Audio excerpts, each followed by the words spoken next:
Above ground, the old fortified city of Beaune is already beautiful. But in the capital of Burgundy wines, the real treasure is hidden beneath the surface. Down in the cellars. They contain 2 million bottles of wine, in a total of 5 kilometers of galleries all linked together. One of the oldest cellars in Beaune has been occupied for 4 generations by the Maison Drouhin, which is run by Frédéric. Here, there are traces of the city's ancient past. The house's cellars are in what was known as the castrum. That's the first Gallo-Roman fortified settlement, which was the origin of the city in 3 CE. When the Romans settled here, their main objective was to protect themselves from barbarian invaders. So they didn't build a simple wooden palisade, but a strong wall made of stones piled up in a herringbone pattern, with the spaces filled in with primitive mortar. It was very effective, very fast, and very strong. Built by the canons of Beaune in the 13th century, this Gothic cellar is still in use.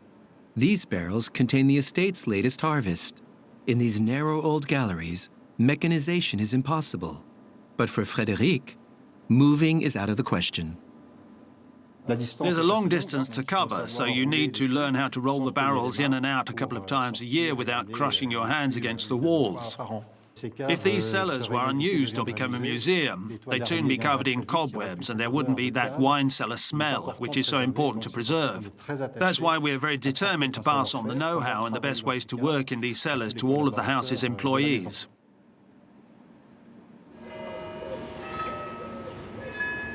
Passing on and telling the history of local know-how is also the ambition of the Maison Champy, the oldest trading house in Burgundy, in opening a museum dedicated to its 300-year history.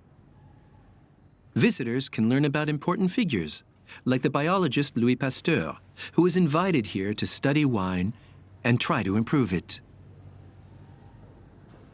Pasteur not only worked here at the Maison Champy, but also in nearby Volnay. There he researched into microbes and yeasts and would discover a great deal about the fermentation process. Another important figure who marked the Maison Champy was Gustave Eiffel, who came here in the late 19th century when the house was traveling to attend the great world fairs, where it exhibited and sold its wines. In 1889, the Maison Champy was present at the World Fair in Paris and met a quirky architect who had built a magnificent edifice in iron, the Eiffel Tower. And they said, that's who we need to build our new winery. The pillars designed by Eiffel are still visible in the winery. And just underneath are the 15th century cellars. We have cellars which are open for visits, which is where we are now, but also cellars where we store our wines. The Maison Champy owns a network of cellars measuring 1 kilometre in length, where we store old bottles of wine, and we also store wines that are aging in oak barrels. Behind bars, some bottles have been aging here for 160 years. Testifying to the city's long wine-growing heritage. For 5 centuries, the famous Hospices de Beaune have hosted auctions of the most prestigious wines to finance the public hospital.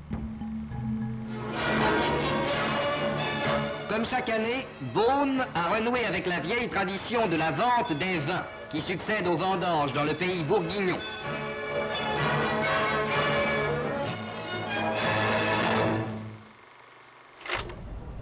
Not far from the Hospice and the centuries-old cellars, the vat house of the Maison Jadot, built in 1996, is something of a newborn. Its voluptuous, resolutely modern lines made it the first contemporary winery in Burgundy. We thought we needed a new winery where we felt good, because if we felt good in it, then the wine would be even better. So we came up with the idea of a round room, because we believe there's a better energy. Another innovation was the open roof. something extremely rare in this kind of building, where light is usually kept out. We wanted a direct link with the sky, with the light. Not too much, because too much light is not good for a winery. Just a few little rays of light falling on the vats, drawing our gaze upwards. When we see the winery today, we're very pleased to have built it. 27 years after its construction, the Jadot winery has its deserved place in the long wine-producing tradition of Beaune and its numerous cellars filled with treasures.